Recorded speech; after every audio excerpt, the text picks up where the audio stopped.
Blackie, one round with me. I challenge you. Brandon Turner continued punching the punching bag. This 42-year-old black man had been a paying member for 3 years. No one had ever asked his name. Hey, did a cat bite your tongue, or can't you understand human language? Brandon grabbed the punching bag. He looked up. I didn't come here to fight. Cole laughed. He can talk. You don't dare fight me. A champion with that rubbish you learned in some slum. Brandon turned back to the punching bag. Cole stepped across the mat. He shoved him hard in the shoulder, very hard. Are you deaf, wimp? I don't want. Cole spat near his shoe. Then put on that dress, Blackie. Brandon opened his hand. Close it. In 8 seconds, that champion will know exactly who he challenged. Before we get to those 8 seconds, you need to know who Brandon Turner actually was. Because the room that laughed at him that Saturday night had been laughing for 3 years. Quietly, politely, the worst kind. Iron Crown Muay Thai sat at the dead end of a Phoenix strip mall between a vape shop and a closed-down nail salon. The neon sign was half burnt. The windows were taped. The membership was 60 people, mostly white, mostly men, mostly under 35. Brandon was one of 3 black members. The other 2 had quit within a year. He stayed. He paid his dues on the 1st of every month, in cash, in a white envelope sealed with tape. Coach Dale Anderson took the envelope, nodded, never opened it in front of him. 3 years. Brandon's last name was on the membership card. Nobody ever read it. By day, he worked as a logistics dispatcher at a freight company on the south side. Middle-class income, 2 button-down shirts in rotation, a used sedan he kept clean. He was nobody's idea of a fighter. That was the point. His wife, Renee, had died 2 years ago. Pancreatic cancer. 11 months from diagnosis to funeral. After she was gone, the silence in their apartment at 7 o'clock at night became something he could not sit inside. So at 7 o'clock, every weeknight, he went to Iron Crown. He trained alone in the back corner. Heavy bag, shadow work, conditioning on the rope. He never asked for a partner. Nobody offered one. Coach Dale told the regulars, Brandon likes his space. Brandon had never been asked what Brandon liked. The group chat had 60 members. Brandon had been added once by accident in 2023. He was removed the next day. No one explained. He never asked. After class on Fridays, half the gym went for beers at a bar 2 blocks down. The invitation had never reached Brandon. Not once in 3 years. He stopped looking at the parking lot when he left. There were small things, too. The way regulars walked around him at the water fountain instead of waiting their turn. The way new members would shake every other hand on the floor and skip his. The way Coach Dale's eyes slid past him when he was assigning sparring rotations. Brandon counted them, the small things, the way a man counts rain. But he kept showing up because of his daughter. Maya Turner was 18, a freshman at Arizona State, criminal justice major, Dean's List her first semester. She had been training with her father at Iron Crown since she was 12, the year her mother got sick. Brandon paid for a separate guest pass for her, in a separate envelope every month. 5 nights a week, Maya stood beside him in the back corner. He held pads. She drilled. He corrected her stance with 2 fingers on her shoulder. He never raised his voice with her, not once. By 18, she was already faster than half the men in the gym, cleaner footwork than most, a natural teep. She didn't know it yet, but Coach Dale did. Coach Dale never said. She knew her father had been a Marine. He had a tattoo on his ribcage she'd seen once when he was changing in the locker room. She knew he had served. She knew he didn't talk about it. She did not know, could not have guessed, what else he had been. 6 times, she had asked. 6 times he had answered the same way. When you're ready, kiddo. Not before. The night before the challenge, Cole Bradford was sitting in his truck in the Iron Crown parking lot, scrolling through Brandon's locker room footage Tyler had filmed in secret. He paused on a single frame. Brandon, sleeve up, water bottle in hand, the edge of the tattoo just visible. Cole zoomed in, frowned, took a screenshot, sent it to Tyler with 3 words. Find this symbol. The next evening, Tuesday, Cole walked into Iron Crown with a new plan. Tyler had not found the tattoo yet, but Cole did not need to know what it meant. He just needed Brandon to react. Brandon was at the water cooler filling his bottle. Maya was on the mat behind him, wrapping her wrists for their 7 o'clock session. Cole walked up, casual, loud enough for the cameras Tyler had already turned on. "Hey, big guy, question for you." Brandon kept filling the bottle. "That girl over there, the one with the wraps, that your daughter?" Brandon's hand paused on the spigot. He looked up. 1 word. "Yes." "She's pretty grown. She train here?" "She trains with me." Cole grinned at the lens. "Bro, she's 18, right? That's almost legal. You let her wrap up around guys like me without supervision?" Brandon set the bottle down on the counter, slowly. He turned his whole body to face Cole. Did not raise his voice. "Walk away from this conversation." "Or what?" "Or you'll wish you had." Cole laughed. He held up both hands like he was joking. He was not joking. He turned toward Maya, walked 5 steps, stopped at the edge of her mat. "Hey, sweetheart, your dad's a little tense tonight. You should tell him to relax, the grown-ups are talking." Maya did not look up from her wraps, did not pause. "My father is the only grown-up in this gym, sir. You're a child with a camera." Behind her, Tyler stifled a laugh. Cole's neck went red. The lens caught it. Brandon was already crossing the floor. He stopped 6 feet from Cole. His voice was lower now, calmer, which was worse. "You don't speak to my daughter. You don't film my daughter. You don't say my daughter's name. Are we clear?" Cole stared at him for a long second. Then he smiled. Slow. "We're clear, big guy. Crystal clear." He walked off the floor. Tyler followed. In the parking lot, sitting in the truck, Cole opened his phone, pulled up the storyboard for his next video, typed a new title at the top. "The Daughter Angle, Phase 1. Tyler read it, looked over. "Bro, you sure?" Cole did not answer. He just hit save. By Wednesday morning, The Daughter Angle, Phase 1, had a script. Tyler had storyboarded it on a napkin at IHOP. Cole had approved it over scrambled eggs and 3 cups of black coffee. The plan was simple. Hit Brandon where he could not afford to be hit. Force a reaction on camera. Sell the reaction as the assault. Build the audience for the main event Saturday night. By noon Wednesday, Cole had posted a teaser on his channel. 11 seconds. A slow zoom on a still photo of Brandon at the water cooler from Tuesday night. The caption underneath read, 3 years. Nobody knows his name. Saturday, I find out who he really is. Hashtag, give the ghost a shot.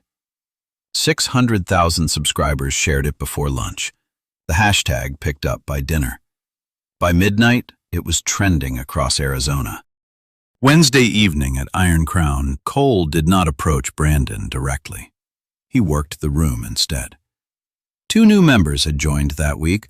Cole introduced himself to both, made a point of skipping Brandon when he walked past. Loud handshakes, big laughs, the kind of theater designed for a man in the corner to feel. Brandon held pads for Maya, did not look up. Maya saw everything. Then Cole turned to Coach Dale, voice carrying across the gym. "Coach, real talk. The gym's growing, but we've got a guy in the back nobody's vouched for in 3 years. That's a liability. You ever run a background check on him?" Coach Dale's face went tight. He glanced at Brandon, looked away, said nothing. That was the moment Brandon felt the third year of silence become the fourth. Thursday was worse. A poll appeared on Cole's Instagram story at 6 in the morning. Should Iron Crown require background checks on long-term members who refuse to spar? Yes/no. By breakfast, it had 30,000 votes. By dinner, it had 64,000. 71% voted yes. The comments named Brandon, by name, with his locker photo. Tyler had leaked it from his phone. Brandon's freight company logo was visible on his polo shirt. Within 2 hours, someone had posted the dispatch line at his job. People started calling, pretending to need quotes, asking if the black guy from the viral channel still worked there. Brandon found out from Maya. She showed him the screen at the kitchen table. He looked at the picture for a long time, set the phone down. How long has this been up? 6 hours, Dad. Have you read the comments? Maya nodded, her jaw set the way his did. Some of them used a word. He did not need to ask which word. He stood up, walked to the sink, ran the water, let it run. Came back, sat down, picked up his fork, set it down again, picked it up, set it down again. I want you to stop reading them. Dad, I want you to stop reading them, Maya. That's not an ask. She nodded.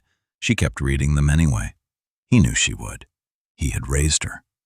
Friday morning, Brandon's supervisor called him in. The conversation lasted 4 minutes. He was being put on unpaid administrative leave, pending resolution of the public matter. They shook hands. The supervisor would not meet his eyes. He drove to Iron Crown at noon for the pad session he had booked weeks ago. Coach Dale was waiting at the front desk, called him into the office. He had not called Brandon into the office in 3 years. Brandon, look, the pressure's getting real. Sponsors are calling. The press is calling. Cole's offering $5,000 to a youth charity of your choice if you give him 1 round. 1. Then it's done. Then everybody moves on, including the press, including the people calling your job. Brandon looked at him, did not blink. Coach, 3 years I've trained in this gym. You've never asked me my last name, not once. Now you're asking me to bleed for the gym? Coach Dale opened his mouth, closed it, looked at his desk. It's Turner, Coach. Brandon Turner.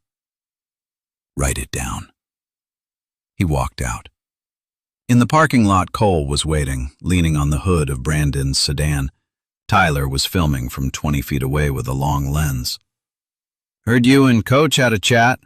Move. Bro, I'm just here to talk about your kid. Maya, right? She seems like a smart girl. ASU, criminal justice, dean's list. I did my homework. Brandon stopped walking. Cole kept going. He had rehearsed this part. Funny thing about dean's list, you lose it real fast when your father becomes a viral problem. Law schools, Google. Future employers, Google. People talk. I'm just saying. Saturday night, 1 round. The heat dies. You don't fight. The heat finds her. That she's got internship applications out already. That none of those firms want a name attached to a federal case.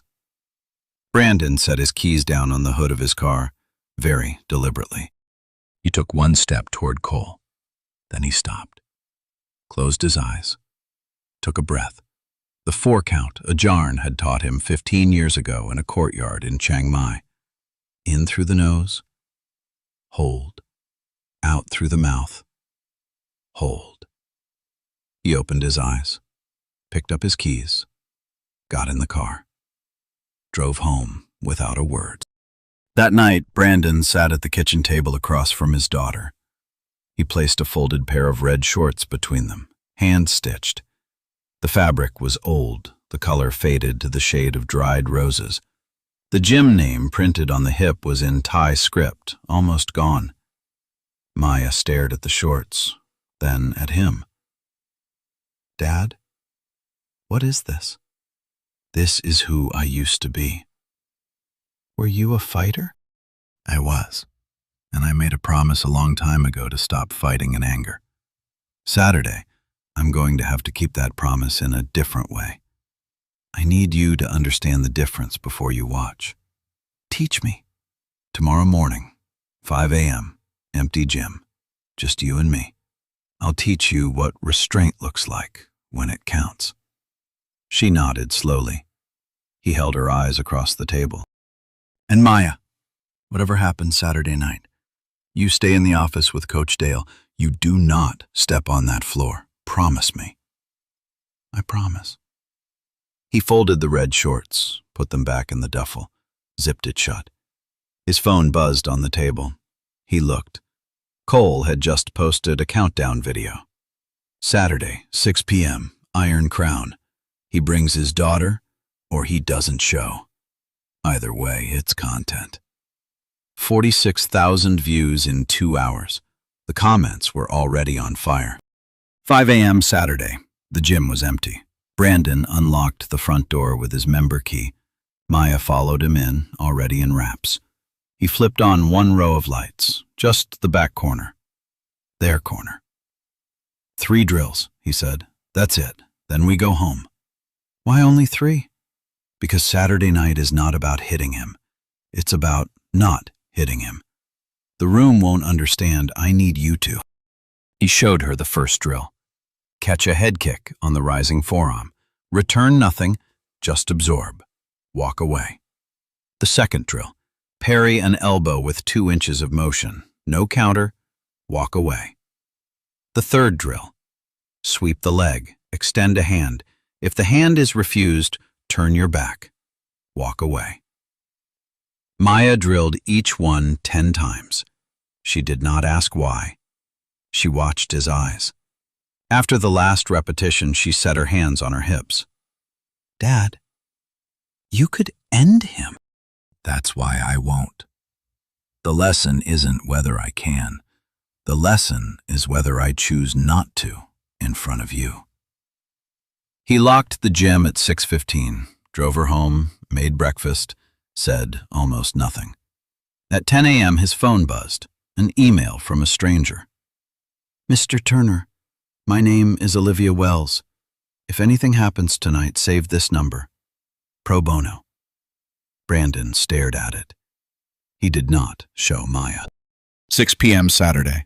Iron Crown was packed past fire code, 42 phones recording. Tyler had a gimbal, a tripod, and a backup camera in the ceiling corner. Cole had sponsor patches on every inch of his shorts. 3 energy drink brands, 2 supplements, 1 crypto exchange. He was already counting the bonus. Brandon walked in alone through the side door. He carried a small black duffel. Inside were the red shorts from Bangkok. He did not put them on. He wore plain black trunks instead. The red ones stayed folded at the bottom of the bag. A private thing. A promise to the man he used to be. He set his glasses on the bench, wrapped his hands the old way, fold over fold, the way Ajarn had taught him in a courtyard in Chiang Mai. Bare wraps, no gloves. Tradition. Cole's corner stared at him like he had forgotten to dress. Maya was in the office with Coach Dale. The door was cracked exactly 4 inches. She had promised. She would keep the promise. She would also not blink. Garrett Hayes stood by the front door. 64, retired trucker, Vietnam veteran. The only member who had ever nodded at Brandon on the way in. He held his phone up at chest height, wide angle, the whole gym in frame. He pressed record. He did not move. The bell rang. Watch what happens next very carefully. This is the moment that broke the internet. Beat 1, 0 to 1.5 seconds. Cole opened with his signature switch kick, head high, full power. The kick that had finished his last 7 opponents and was already cued in his thumbnail draft. Brandon's left forearm came up, just up, no reach, no counter. The shin caught the rising bone. Cole's plant foot lifted off the mat. His own momentum carried him through the rotation. He landed flat on his back. The mat thumped like a dropped textbook. The room's laugh died mid-breath. Tyler's gimbal jerked sideways. Beat 2, 1.5 to 3 seconds. Cole bounced up, embarrassed, eyes wild. He fired the combination he had drilled 10,000 times. Jab, cross, lead elbow. The combination that built his channel. Brandon parried each strike with the smallest motion the gym had ever seen. Inches, not feet. Slip, slip. Sock Tad, the Thai elbow redirect, and Cole's own elbow whiffed past his ear with a sound like cloth tearing. In the third row, a man whispered into his phone. Lumpini. Maya's mouth opened. Coach Dale heard the word. His face went the color of old paper. Beat 3, 3 to 5 seconds. Cole loaded a power hook, everything he had, the hook that had concussed a sparring partner 3 weeks earlier. Brandon side-teeped the solar plexus before the hook arrived, measured, not a kill shot, just enough to fold a man without breaking him. Cole folded to one knee, wheezing. The air came out of him like a tire dying. Tyler's gimbal shook so badly his footage would be unusable. Garrett's wide angle was rock steady. Beat 4, 5 to 7 seconds. Cole, on instinct, lunged with a flying knee, the desperate weapon of a man whose options have run out. Brandon caught the leg at the thigh, hooked the standing ankle with the inside of his foot, lowered Cole to the mat, did not drop him, lowered him, like a man setting down a child who has finally stopped fighting sleep. Untouched on the face, untouched on the way down. Every drill Brandon had taught his daughter at 5 a.m. performed in public, in sequence, with no anger anywhere in his body. Beat 8, the 8th second. Brandon extended his hand, his voice quiet enough that the cameras barely caught it. That's enough. Cole slapped the hand away, scrambled to get up. Brandon did not flinch, turned his back, walked to the ropes, ducked out, picked up his water bottle, walked across the empty floor toward the office. He stopped at the door, looked at his daughter through the 4-inch crack. Single nod. Did you see it? She nodded back, slow. Sure, I saw it. Total silence. The kind a room makes when it has just remembered it has a conscience and is afraid of what the conscience will say. Coach Dale stepped through the office door, his voice cracked on the first word. Brandon? Son? Who are you? Brandon did not turn around. He answered as he walked. I'm the man you never asked, Coach. Then he kept walking, out the front door, past Garrett. Garrett did not say a word. He just kept filming until the door closed. The clip hit Instagram in 90 minutes. Garrett's wide angle, uncut, no commentary, no music. Just 8 seconds of 42 grown men learning they had been wrong for 3 years. By midnight, it was on every fight page in the country. By 2 a.m., it was on the front page of 3 combat sports subreddits. By 4 a.m., #WhoIsBrandonTurner was trending nationally. A former UFC commentator posted a 16-minute breakdown titled simply, "The Forearm Shield doesn't exist outside Thailand. So who is this man?" A second clip surfaced from a member's phone, a different angle. Just Maya in the office doorway. The single nod from her father. The single nod back. Caption: Bro, this is a whole movie scene. 500,000 views by sunrise. 2 million by Sunday noon. Cole, in the locker room, alone, ice pack on his ribs, scrolled through his own channel comments. The top 3 he saw before he closed the app. Bro got humbled by the guy y'all ignored for 3 years. 8 seconds and he didn't even touch the face. That's the disrespect. Y'all, this dude is Lumpini. Look him up right now. Cole closed the app. He opened his agent's contact, then his lawyer's. Then he typed Tyler, 1 sentence. Cut the footage. Tonight. Start at the teep. Remove everything before it. Tyler typed back one word. Done. At 11:52 p.m., Brandon was on his couch with Maya, eating cereal, when the knock came. 2 Maricopa County Sheriff's deputies. One held up a folded paper. The other put a hand on his belt. "Sir, you've been named in a criminal complaint. Felony assault. We need you to come with us." Maya was already on her feet. Brandon set the cereal bowl on the coffee table without spilling a drop, looked at her, spoke 6 words. "Call the number from this morning." She picked up his phone, found the email. Olivia Wells. She tapped the number. The door closed behind her father. The cruiser lights spun blue across the apartment ceiling. Maya pressed the phone to her ear. It rang twice. A woman's voice answered on the 3rd ring.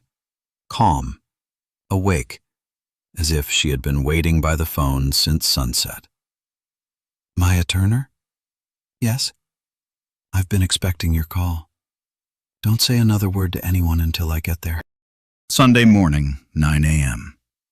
Cole's PR team dropped the edited clip, 12 seconds, started exactly at Brandon's body teep, removed the head kick, removed the elbow that whiffed past Cole's own ear, removed the slap away of the offered hand, added slow motion, added sad piano underneath. Caption: Unprovoked attack on champion by gym member.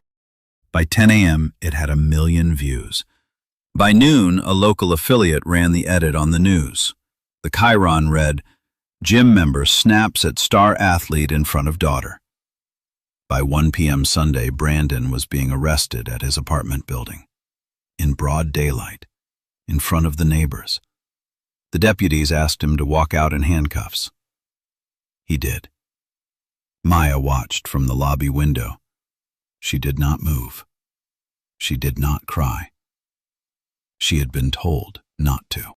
The clip of Brandon in handcuffs ran on the same news channel by 2 p.m. Same chyron, same edit underneath, same piano. Cole's team filed the civil suit Monday morning, $2.4 million. Battery, emotional distress, loss of future earnings. They filed it on the courthouse steps, with Cole standing behind his attorney in a navy suit and a neck brace he did not need. The Maricopa County DA announced they were reviewing felony assault charges by Monday afternoon. Bail was $25,000. Coach Dale put up 10. Garrett Hayes put up his pickup truck. Maya tried to empty her college savings. Brandon stopped her at the bank. "Put it back. Today, you're not paying for this." "Dad." "Put it back, Maya. That's not an ask." She put it back. She also did not stop reading the comments. Monday evening, Cole appeared on a national fight podcast, voice trembling on cue, eyes wet on cue. Coached for 45 minutes that morning by a media consultant. "I extended a brother a hand. He blindsided me in front of his own kid. I'm shaken." A rehearsed pause. "I don't want to make this about race. But you tell me why a man reacts like that to a friendly invitation." The 2 sponsors who paused after Saturday unpaused by Tuesday. Cole's channel added 80,000 subscribers in 48 hours. Tyler got a bonus check. By Wednesday, Brandon's freight company terminated him. Not suspended, terminated. Resolution of public matter unfavorable to brand alignment. HR handed him a manila envelope with 2 weeks of severance. He thanked them, drove home. Did not tell Maya for 6 hours. Maya's professor pulled her aside Wednesday morning. Evidence law. Innocence Project Board, a decade. "Miss Turner, the news story, is that my father?" "Yes." "And the story?" "Is wrong, ma'am. I'll bring you the unedited footage Friday." The professor looked at her for a long second. "Bring it Wednesday." Wednesday afternoon, a knock came on Brandon's apartment door. He opened it. A woman stood on the mat, mid-30s, black, a leather portfolio under her arm. She did not smile. "Mr. Turner, Olivia Wells, we spoke Saturday." "Come in, counselor." Olivia sat at the kitchen table. Maya sat in. Olivia opened the portfolio, slid a yellow legal pad across. Mr. Turner, I have watched every clip on Cole Bradford's channel for 8 months. Every single one. I have been waiting for one of his targets to push back. Will you let me represent you? Pro bono, criminal defense, and civil countersuit. Brandon looked at her, then at Maya. Why us, Ms. Wells? Because I watched what you did on Saturday 3 different times before I emailed you.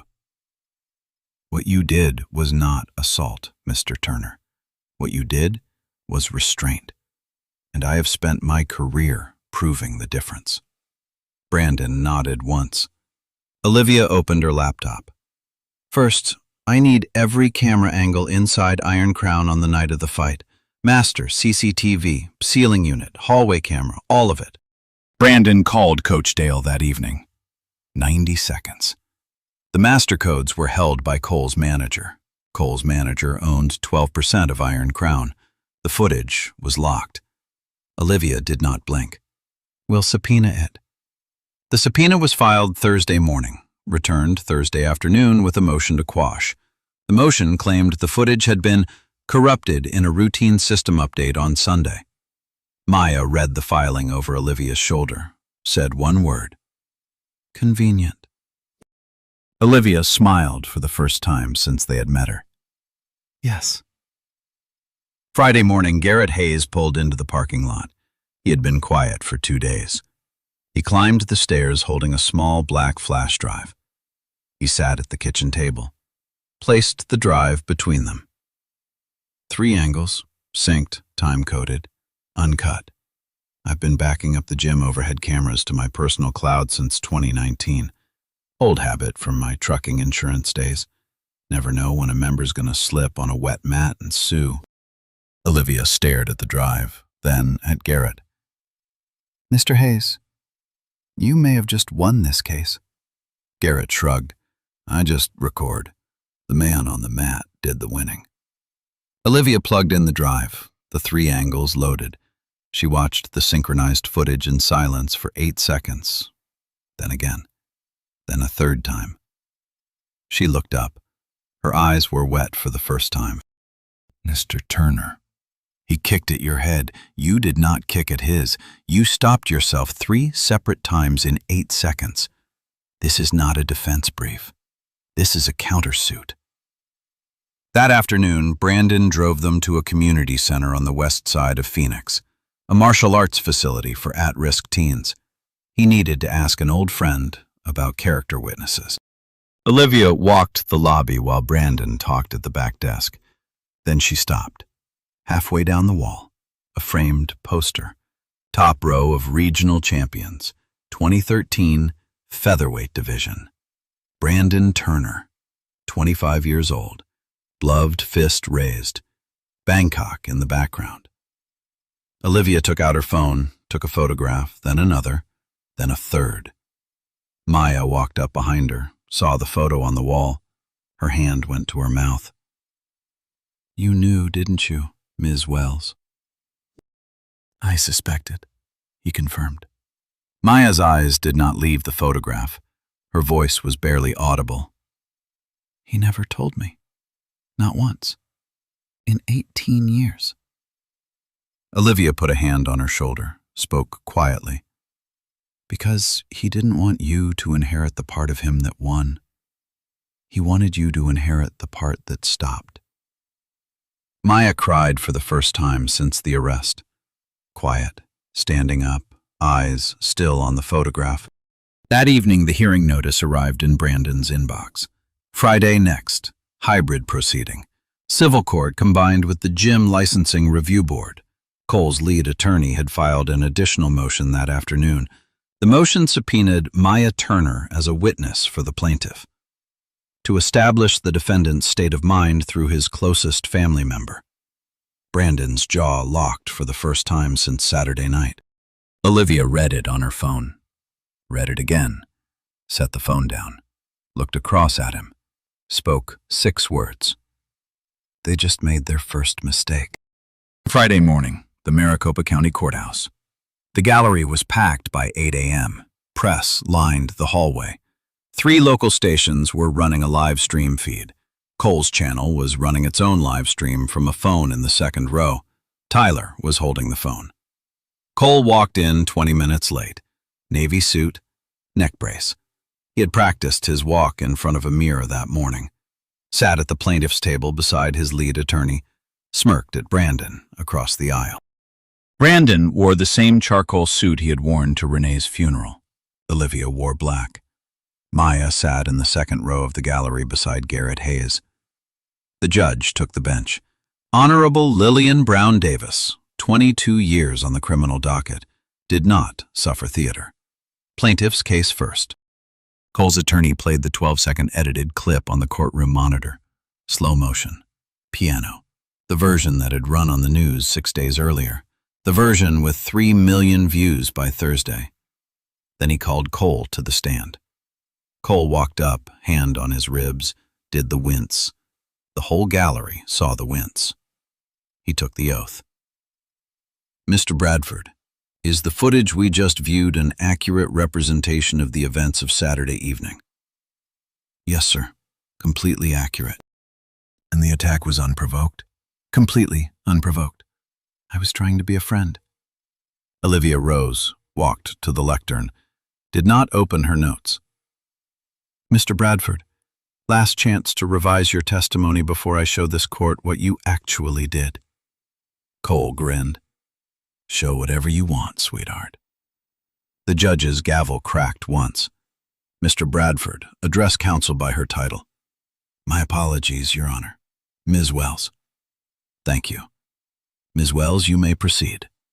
Olivia clicked her remote. Twist 1. The unedited footage. Garrett's 3 synchronized angles loaded on the monitor, time-coded, uncut. All 3 running side by side by side. Olivia let it play in real time. 8 seconds. The head kick, the forearm shield, the slip, the elbow whiff, the body teep, the catch, the lower, the extended hand, the slap away, the walkout. A juror in the back row covered her mouth. A different juror leaned forward in her chair and did not lean back. The gallery did not breathe. Cole's attorney started to object, stopped, sat down. Cole's smile was gone. He looked at his attorney. His attorney was looking at the monitor. Olivia clicked again. Twist 2. Cole's own archive. A clip loaded, 6 months old. Cole on his own live stream late at night holding a beer. Tyler off camera laughing. Cole on the screen drunk, leaning into the lens. Bro, the formula is simple. You pick the guy nobody's rooting for. Frame it like charity. Then run the dub. Best content engine in the game, especially if he's, demographic. Off camera, Tyler laughed. The laugh was clear, recorded, time-coded. The gallery audibly inhaled. In the second row, Tyler Brooks slid lower in his seat, so low his elbow disappeared below the wooden rail. Cole's attorney stood up. Objection, relevance. The judge did not even look at him. Overruled. Sit down. Olivia turned to Cole, voice flat. Mr. Bradford, would you care to define the word demographic for the record? Cole did not answer. He looked at his attorney. His attorney was looking at the carpet. The judge leaned forward. Mr. Bradford, counsel asked you a question. I don't recall the context, Your Honor. The context is on the monitor, Mr. Bradford. Olivia clicked again, did not wait for Cole to recover. Twist 3. The witness from Chiang Mai. A video link loaded, the screen filled with the face of an old man, gray hair, a small smile. Behind him, a wall of championship belts. The bottom right corner of the screen read, Live, Chiang Mai, Thailand. Olivia spoke. Ajarn, can you hear me, sir? Yes, Ms. Wells. Good afternoon. Will you tell this court what you know about the defendant, Brandon Turner? The old man nodded, slow. Brandon Turner trained with me for 3 years.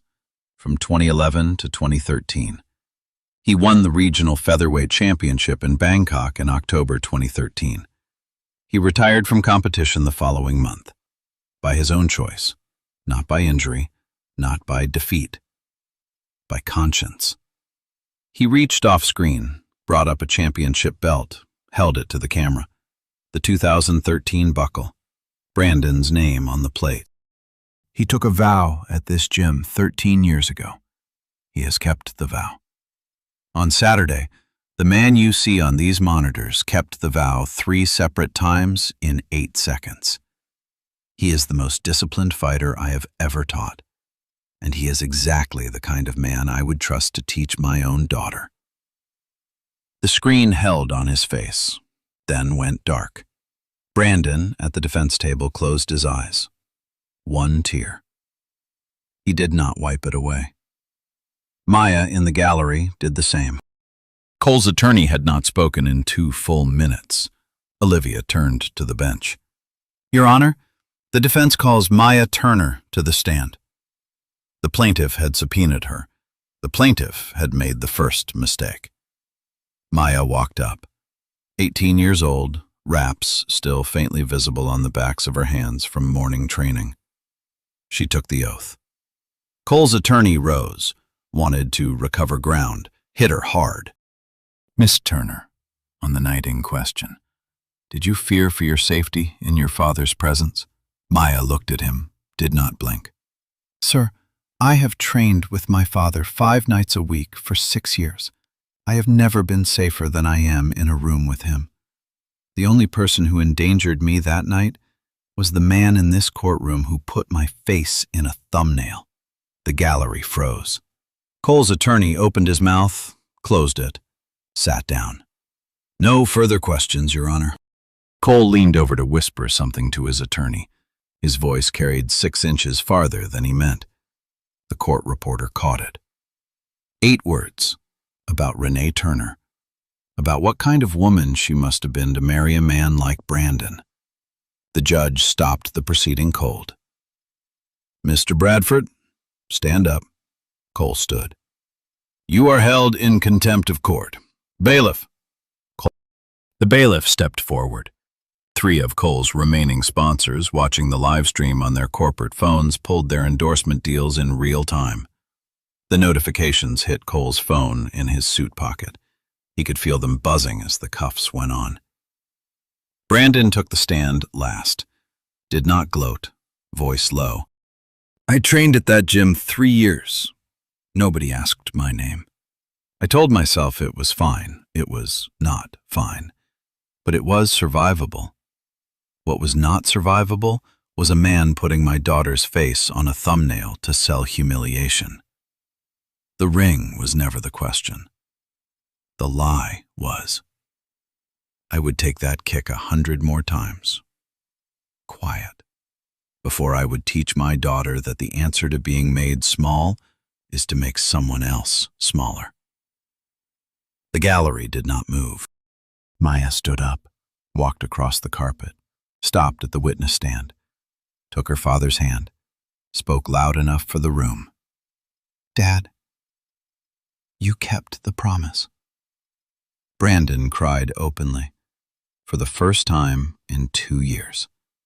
Coach Dale in the 3rd row wiped his eyes with the back of his wrist.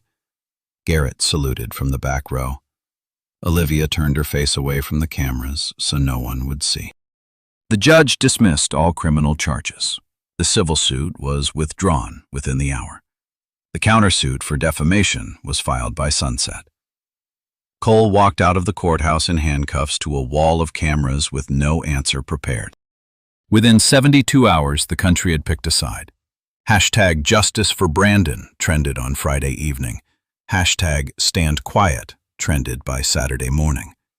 By Sunday afternoon, both hashtags had crossed 200 million impressions combined.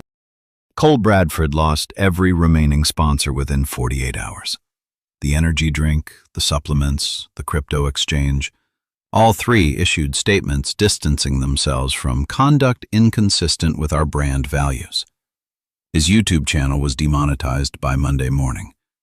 By Wednesday, 3 regional Muay Thai federations had suspended his competition license pending review.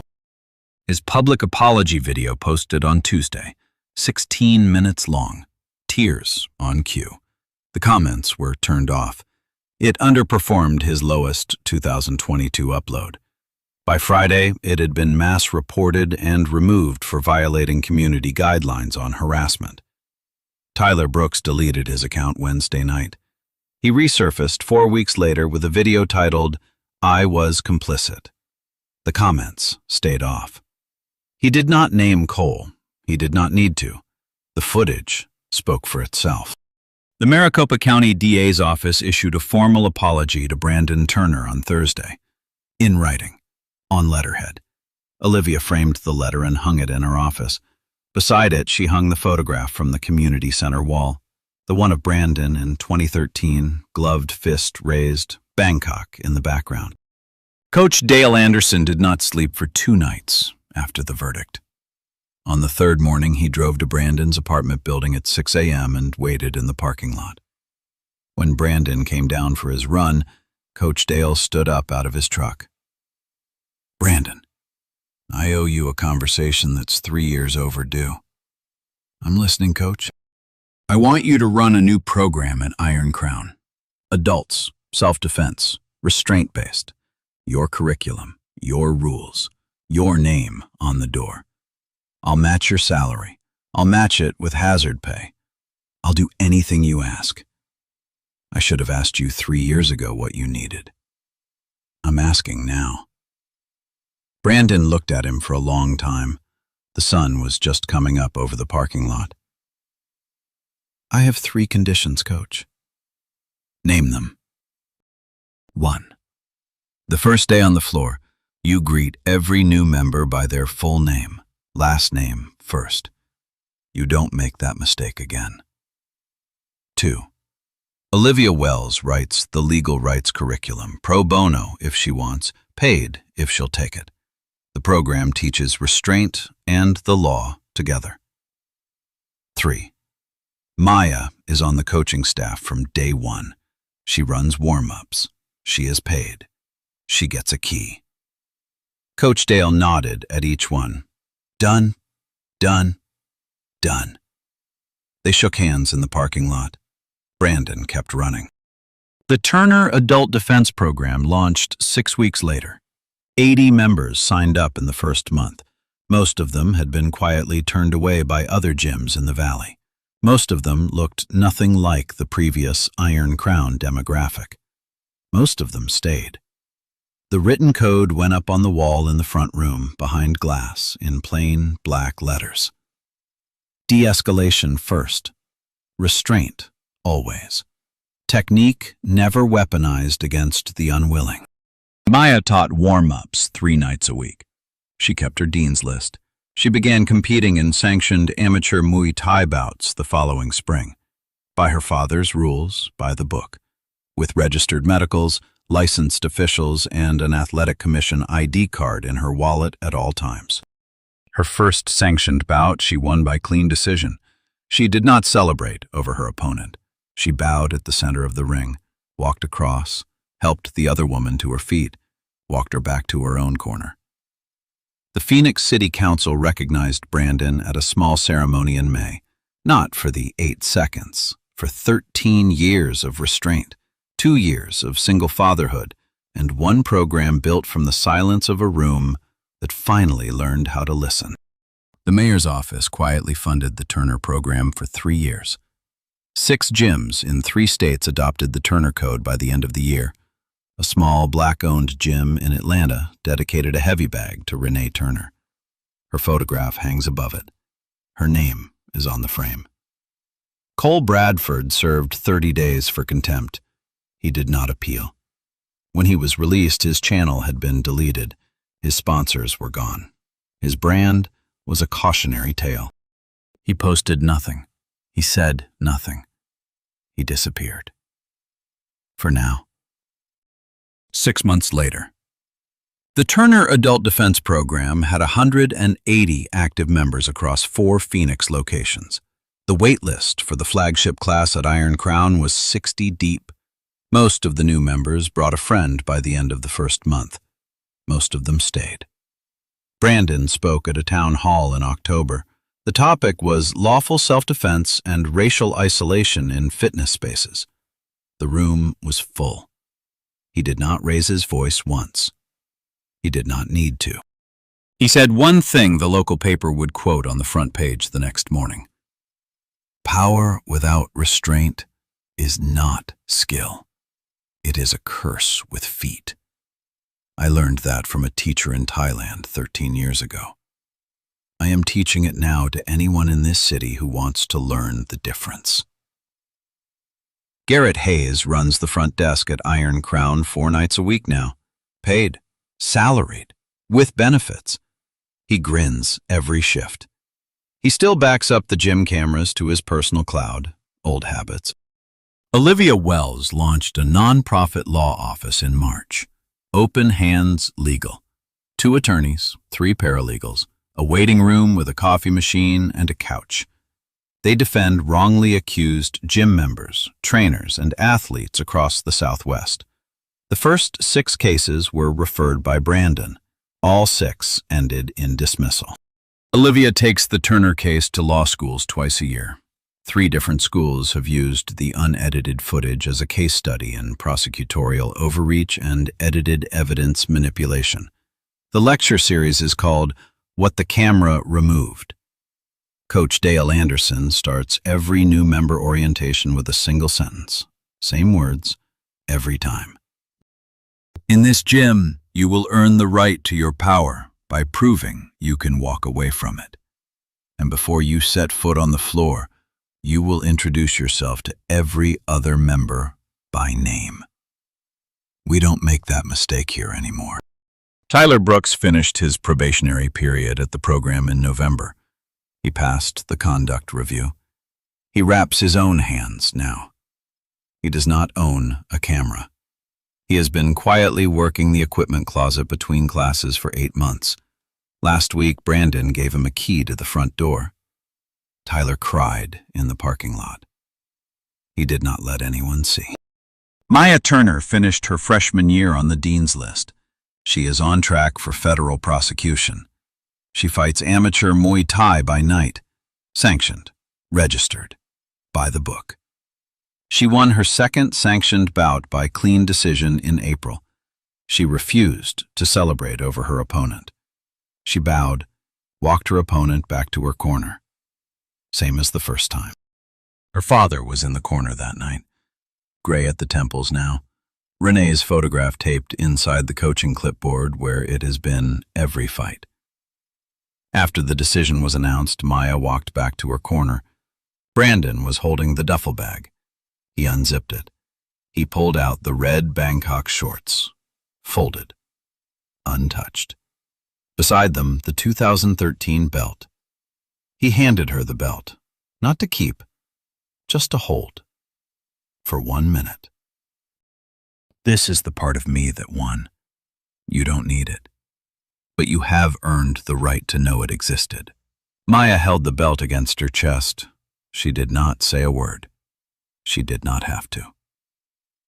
I told this story because I have watched too many quiet men get measured by the silence of the rooms that ignored them. Brandon Turner did not prove himself in 8 seconds. He proved himself in 13 years of restraint and 18 years of fatherhood.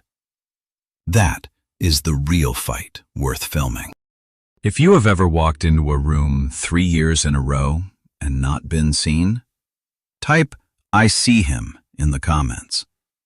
Share this with someone who needs to hear that quiet hands can still be honest hands. Subscribe for more stories of lawful courage, restrained power, and the people who change a room without raising their voice. And this week, go learn the last name of someone you've passed 100 times. That's the assignment. Until next time, keep your hands open and your standards higher than your fists. The story is over, but there's one thing I want to say to you, straight up. Nobody in Judge Gym ever hates Brandon. Nobody kills at him. Nobody kicked him out. They just didn't care who he was for 3 years, and that's the scary part. You can hurt someone without doing anything at all. Just treat them like they don't exist. Long enough, that's it. We have all done it to somebody. The coworker who is nonchalant, the security guard who say good morning every day, and you have never once asked his name. We don't hate them. We just don't bother noticing them. But to them, those two things feel exactly the same. And the second thing I learned from Brandon, he could have knocked Cole out from day one, but he didn't because his daughter was watching. He didn't want to teach her that the answer to being locked down on is to lock down on somebody else right back. That's the hard part. Staying quiet when you have every right to speak. Not throwing the punch when you know you had win. Not because you're weak, but because you know exactly how strong you are. If this story moved you, drop a comment. I read everyone. Hit like so Brandon's story reaches who needs. Subscribe. Next week's story, I still can't believe it's real. I will see you next time.